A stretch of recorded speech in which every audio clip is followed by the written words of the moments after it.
자, 여러분 반갑습니다. 권별성서 연구 마태복음서 편 이제 시작합니다. 우리가 이제 신약 성경은 예수님의 활동 이후에 기록되는 문서들입니다. 여러분 다 잘 아시죠? 그 중에 복음서가 있고 사도행전과 같은 초대 교회의 하나님 나라 운동이 어떻게 펼쳐지는지를 기록한 책이 있고, 나머지는 대체로 다 편지입니다. 요한계시록은 이제 묵시문학이라 해서 약간 다른 성격을 가지고 있습니다. 그럼 복음서는 왜 쓰여지고 이것을 왜 쓰게 됐나를 먼저 알아야 합니다. 그것을 알려면 예수님 돌아가시고 나서 그 이후에 교회가 어떻게 됐는지도 알아야 되는데요. 그걸 뭐 다 자세하게 말씀드릴 필요는 없을 것 같고, 일단 예수님이 돌아가시고 나서 초기 제자들은 예수님의 부활 승천 이후에 예수님은 곧바로 재림하실 거라고 믿었습니다. 그걸 파루시아라고 하죠. 하늘에 구름 타고 올라간 것처럼 다시 내려오시리라, 그것을 기대했습니다. 예수님 하나님 나라 운동 자체가 하나님 나라가 임박했다, 가까웠다, 이미 온 거나 마찬가지다, 뭐 이런 내용이었기 때문에 초기 제자들 또한 예수님 부활 승천 이후에 예수님이 다시 바로 오셔서 모든 것을 회복하실 것이다. 그래서 그 전까지 우리는 열심히 예수님이 하시던 하나님 나라 운동을 이어나가야겠다, 그렇게 생각을 했고, 그래서 대다수의 제자들은 바로 전도를 했습니다. 즉 하나님 나라 운동을 지속해서 일으키신 거죠. 주님이 곧 오시기를 기대하면서 예루살렘 교회가 우리 사도행전에서 알려주는 것 같이 생겼고요. 그리고 여러분 잘 아시는 바울, 원래 예수님을 역사적으로 알지 못했으나 부활한 예수님을 만나는 그런 종교 체험 덕분에 바울은 새롭게 예수님에 대해서 알게 되고, 또 베드로를 만나서 예수님에 관한 초기 전승들을 듣고, 그리고 이제 소아시아를 거쳐서 유럽으로 하나님 나라 복음을 전파하게 됩니다. 이러는 계속 초기 교회의 선교 열정 덕분에 전 세계 각지에 헬레니즘 대제국 곳곳에 교회가 생기기 시작합니다. 이 교회가 생기고 나서 초반에 이런 제자들이 했던 것은 그 교회를 잘 유지하고 그 교회가 겪는 어떤 문제에 대해서 해결해주고 권면하는 것이었습니다. 그것이 편지이죠. 그래서 신약성서 중에 가장 빨리 쓰여지는 것은 바로 바울 사도의 편지입니다. 50년대 중반부터 쓰여지거든요. 그러니까 우리가 알고 있는 복음서가 예수님의 생애를 다루고 있으니까 제일 먼저 쓰여질 것이라고 착각하기 쉽고, 또 신약성서는 복음서부터 시작하니까 당연히 복음서가 먼저 쓰여진 것 아니냐 이렇게 생각하기 쉬운데 그렇지가 않습니다. 바울 사도가 쓴 편지 13개가 있는데 그 중에 7개만 바울이 직접 쓴 것이고, 나머지 6개는 바울의 아마 생각을 담고 있는 그런 제자들이 바울의 이름을 빌어서 쓴 걸로 알려져 있습니다.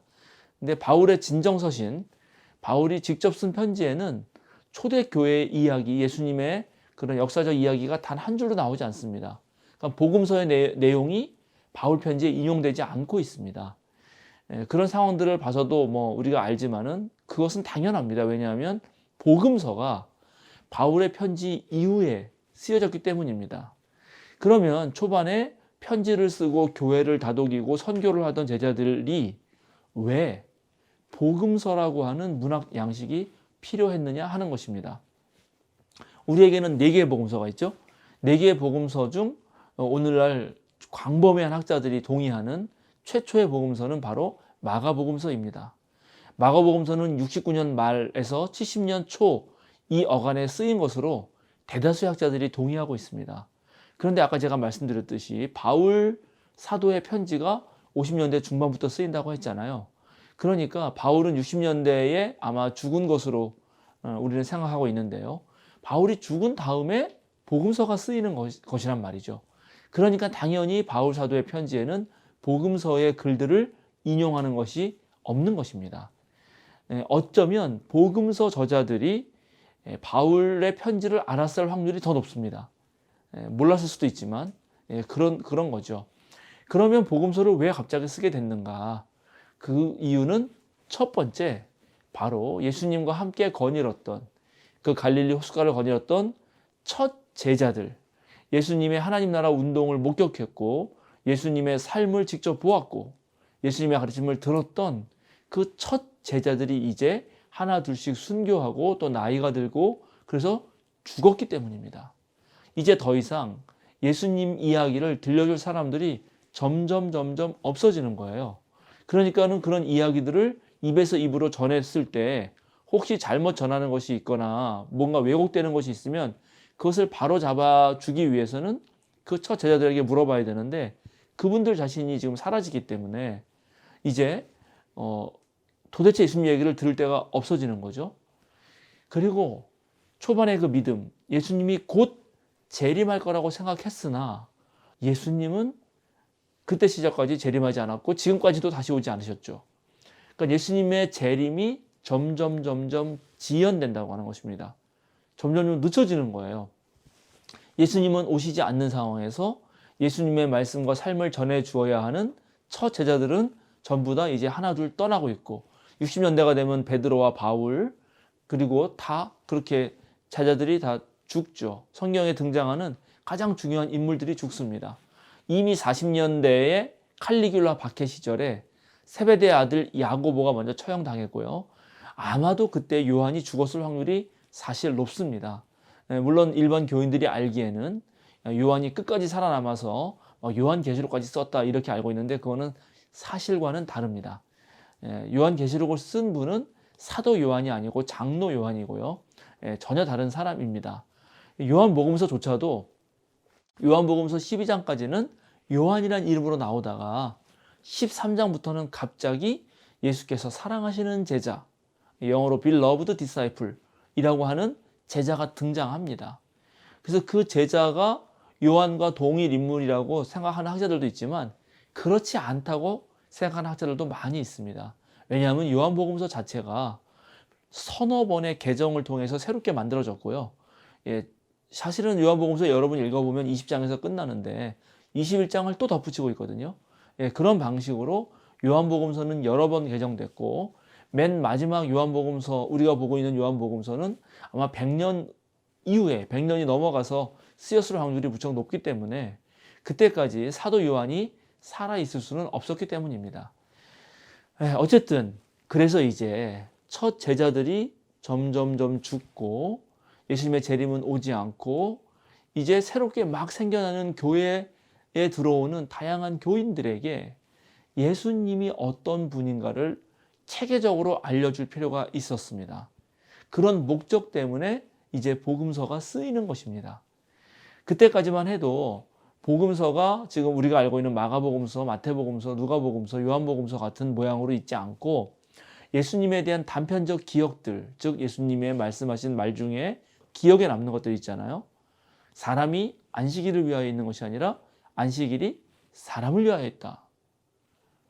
내 원수를 사랑하라. 내 이웃을 내 몸같이 사랑하라.